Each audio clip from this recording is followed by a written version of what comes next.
The Panthers should not panic and change everything after one bad preseason performance. Let's get that out of the way.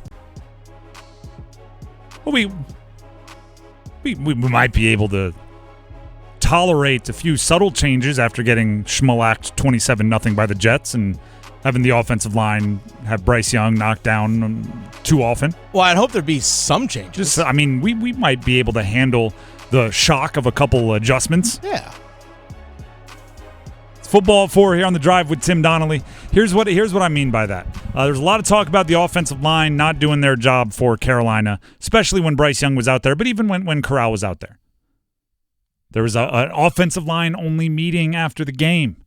So there's obviously some change, right? You don't have a meeting if there's nothing to meet about. There's some changes coming. Here's Carolina's offensive line coach James Campen on what went on in that O-line meeting. I just think at times, when, things don't go so well, obviously that, as a group, getting together and making sure that things don't overlap into the next day. I mean, there's a lot of things. That's why they call it training camp. It's preseason games, but you don't take any opportunity to compete. You want to win, and you want to do well. Now, here's the thing. There's an obvious adjustment when you think your offensive line isn't getting the job done.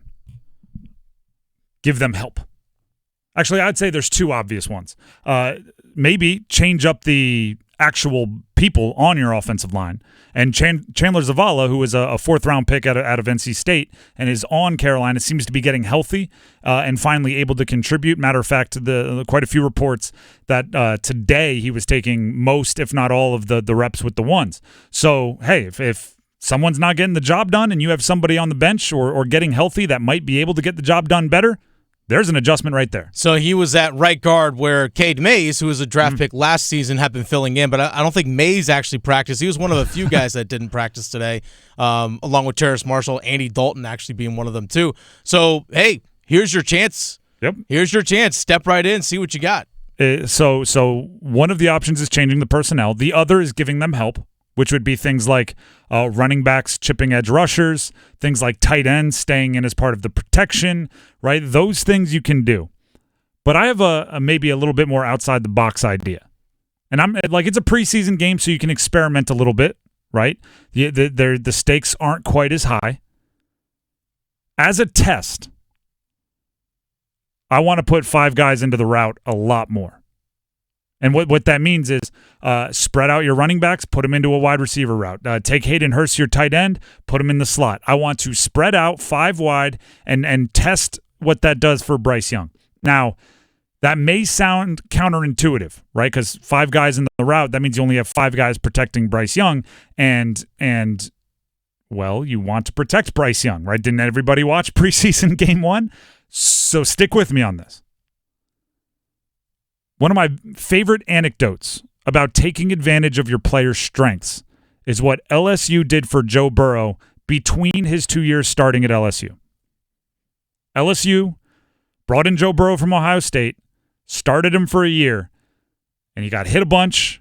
And after the game, the reports are out there that he went to the NFL and asked for his kind of draft prospect profile, and they said undrafted or maybe a 7th-round pick. So he went back to LSU.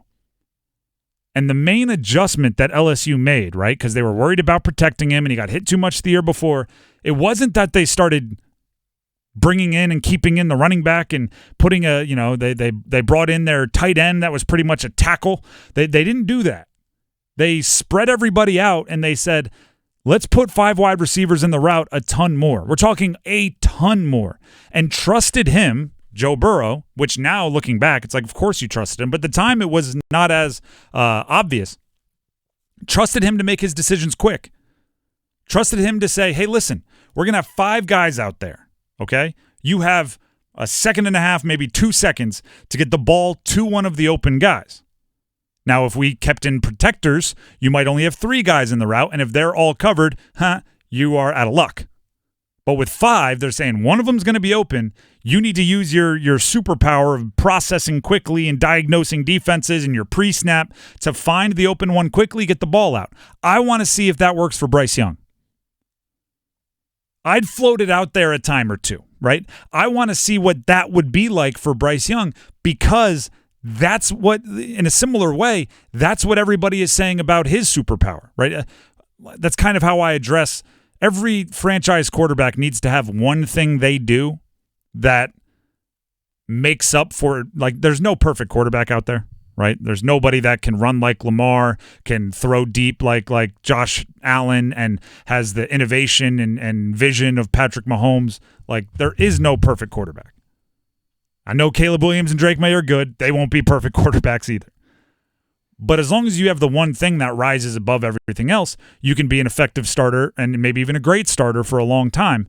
For Joe Burrow, right? Joe Burrow doesn't have the strongest arm in the league, right? He doesn't have the wheels of some of the running quarterbacks in the league. His superpower is processing, right? Getting the ball to the right guy, making the decisions quickly. That's what we were told about Bryce Young, right? He was a savant. He was a genius. He, polished and all those sorts of high football IQ, all the buzzwords. So if that's the case, let's see it, right?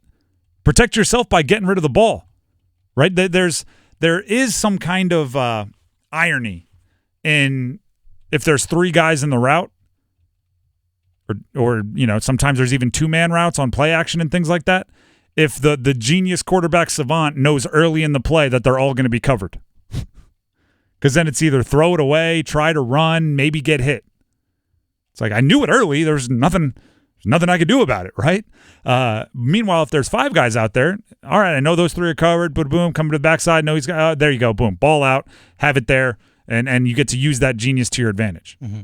Like if Bryce Young on his first play, and we don't know exactly how they designed up the rotation. Oh, sorry, on his first pass, not his first play. First play was a run. Yeah. On his first pass, I believe he got to his fourth progression.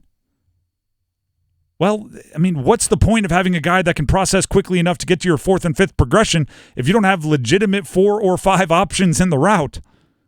You're taking that away from him, right?